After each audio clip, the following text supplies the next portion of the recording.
Double integrals over general regions in R2 can be evaluated using Fubini's theorem. The region of integration must be classified as either a type 1 or a type 2 elementary region. As an example, here's an integral evaluated over what's called an annular region, or the region between two semicircles. Now, this region as it stands can't be written directly as one single integral. What we need to do is break this up into several regions in order to be able to classify it as either a type 1 or 2. We're going to divide this region up as follows. This will be R1, R2, R3. The integral can then be written as a sum of these three separate integrals, because in each one of these cases, what we are going to have is a type 2 elementary region. If we're talking about the R1 integral, our y values are going to be constant and our x values will be some continuous functions of y. We will be taking a slice that is oriented like this. The integration limits go from small x values to large x values. We will be integrating from 0 to 1 in the y direction. Take the left boundary as the beginning, so this would be the negative square root of 4 minus y squared up to the negative square root of that inner function. The R2 integral would be 1 to 2 in the y direction. If we were to take a typical slice here, we would have both halves of that same semicircle. So it would be an integral from negative 4 minus y squared in the small side up to 4 minus y squared with the positive root. That would be an integral over x and then y. And finally, the R3 integral would be an integral from 0 to 1 from this inner semicircle, so 1 minus y squared, up to the outer one, 4 minus y squared. Again, integrating in x and then y. This is very complicated. We need three separate integrals, and what's worse, when we substitute in all of these limits here, the resulting functions may be very complicated. We may not be able to find an antiderivative formula, and that's a real problem. What we're going to try to do is to undertake a change of variables to simplify things. For example, in this problem, Cartesian coordinates make the description of the region complicated. Now, for problems that have regions involving circles, go for polar coordinates. When you've got your typical xy, you've got a point. This is the x location here. This is the y location there. Because these axes are at right angles to each other, define this radial distance. So r squared is x squared plus y squared according to Pythagorean theorem. And we are going to set r to be a number greater than or equal to 0. So we'll be able to write it like this. If we were to define this angle in here, what we would get are polar coordinates, r and theta, radial distance and angle relative to the x-axis. If you know the x and the y values and you want to get the r and the theta, r would be the square root of x squared plus y squared, and the tangent of theta would simply be y over x, or theta would be the inverse tangent of y over x.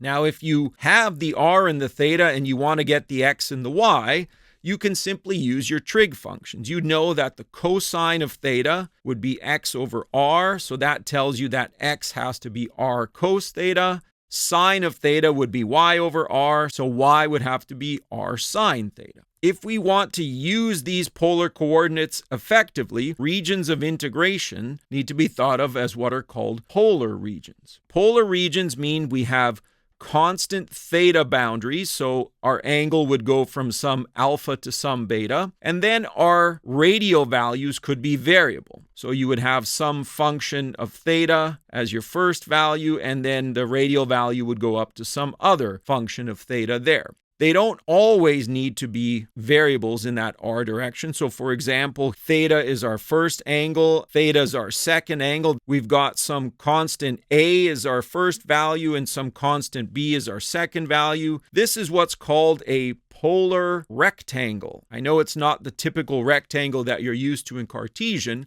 but in polar coordinates, this is exactly what would happen when both of your coordinates are between constant values. Now, you could generalize this to something more involved. Once again, we need to have our angles at some fixed rays. You could have your boundaries being some continuous functions there. So this could be r1 of theta, and then this would be some r2 of theta.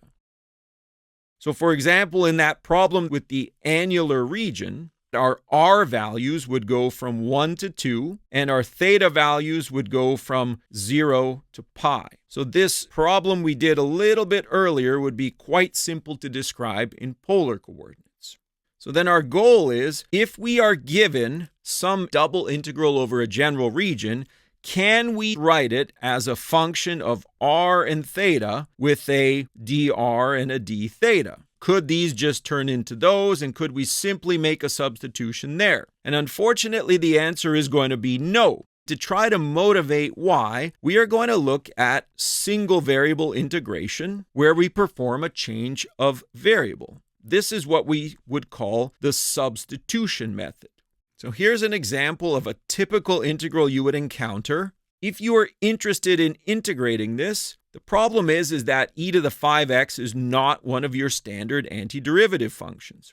The technique change of variable will say that u is the new variable, it's 5 times the old variable. du, which is essentially chain rule in reverse. When x is equal to 1, u will be equal to 5. When x is equal to 2, u will be equal to 10. We are just changing the variable to try to get a simpler but equivalent formulation of this problem. We will get the same area in both of these situations, and the new integral then becomes an integral from 5 to 10, e to the u, but then we'll have a 1/5 of du.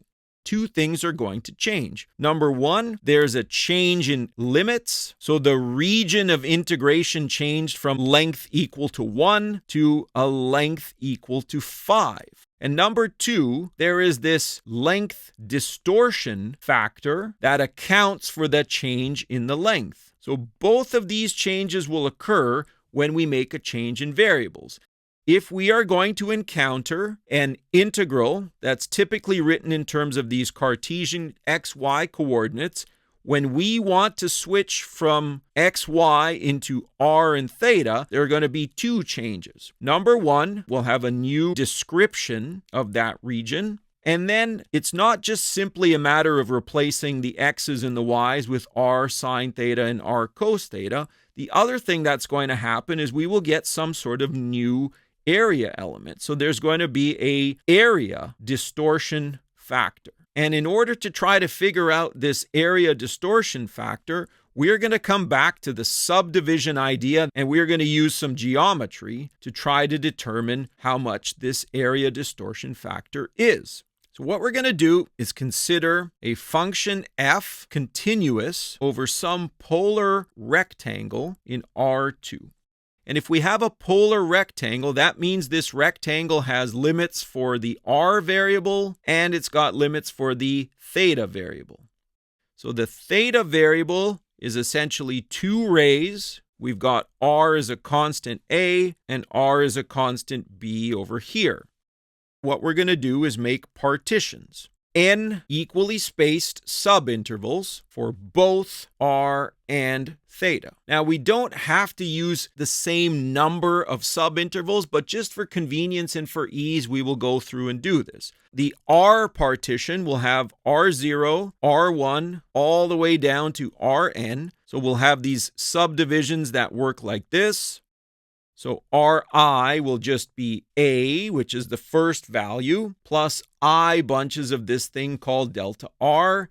And delta R simply takes the difference in the radial values and divides it by n. So what this does is it creates these radial grid lines in that direction.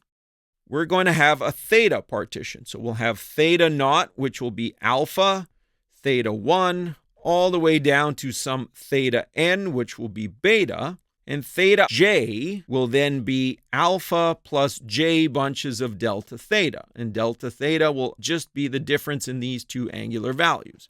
So what this is going to do is create these different theta values. So we will end up getting a grid of these polar rectangles. Now there's some general rectangle that we're going to talk about in here, and we'll call this rectangle Rij. So rectangle Rij will look something like this. It will have r of I minus 1, r of I in this direction, theta of j minus 1 being the angle here, theta of j being the angle there. There will be some sort of sample point, Ri star, theta j star. For now, the goal, when we calculate the value of this double integral over the region R, what we're trying to do is find the volume under the function f and above r. And we are going to assume that this function is positive here, but it won't matter in our general definition a little later. We will have some polar rectangle here, r, and then our function will live above, kind of like this. And what we're trying to do is figure out the volume of this function right above the region there. There is a small little polar rectangle inside, and effectively what we're trying to do is get the height of the function and build this little column. So we are interested in the volume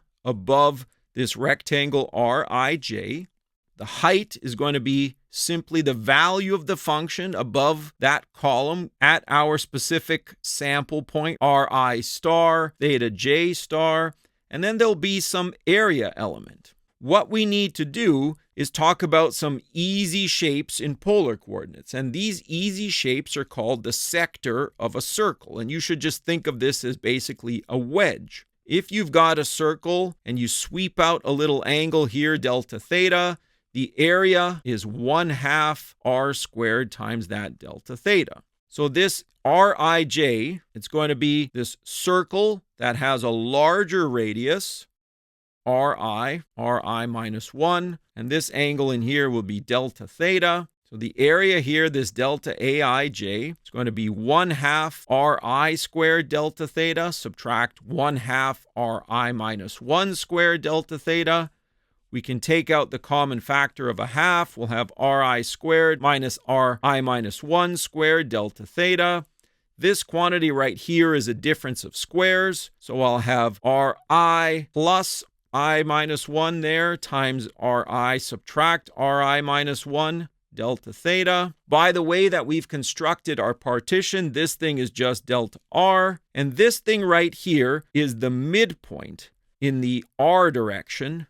So we are going to take this quantity right there to be Ri star. That can just be our sample point. Delta Aij is some Ri star, delta r, delta theta.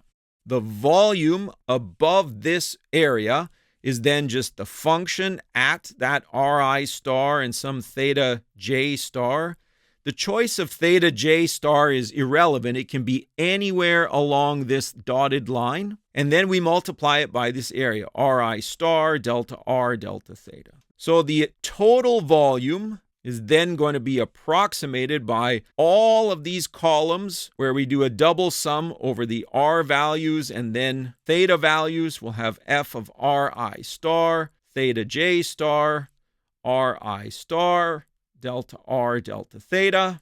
And then we define the actual volume as the limit. N goes to infinity, I equals 1 to n, j equals 1 to n, f of Ri star, theta j star, Ri star, delta r, delta theta. This is a Riemann sum for this function right here. Now, since f is continuous on our polar rectangle r, the combination r times f of r and theta is also continuous. And that means that this function here is integrable on r. And that means that we can define this integral as the limit of this quantity, which turns out to give us an integral from alpha to beta, integral from a to b, f of r and theta, r dr d theta. Now it's important here that the r integral is considered here first because of the presence of this function r.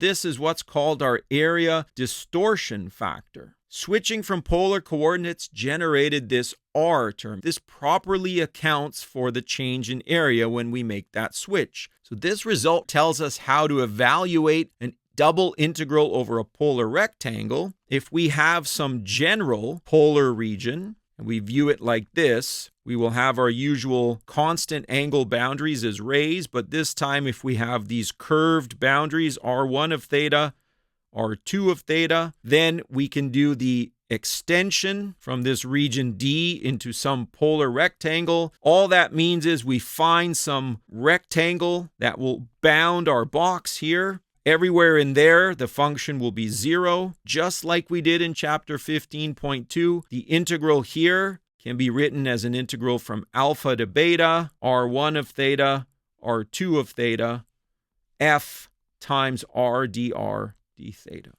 And once again, it's really important that this r integral is first. The functions are given in terms of theta. That means that the theta integral must be last. So converting, if we wanted some function of x and y given with some sort of dx or dy, we can write this as a new integral with new limits of integration, some r cos theta, r sine theta, r dr d theta.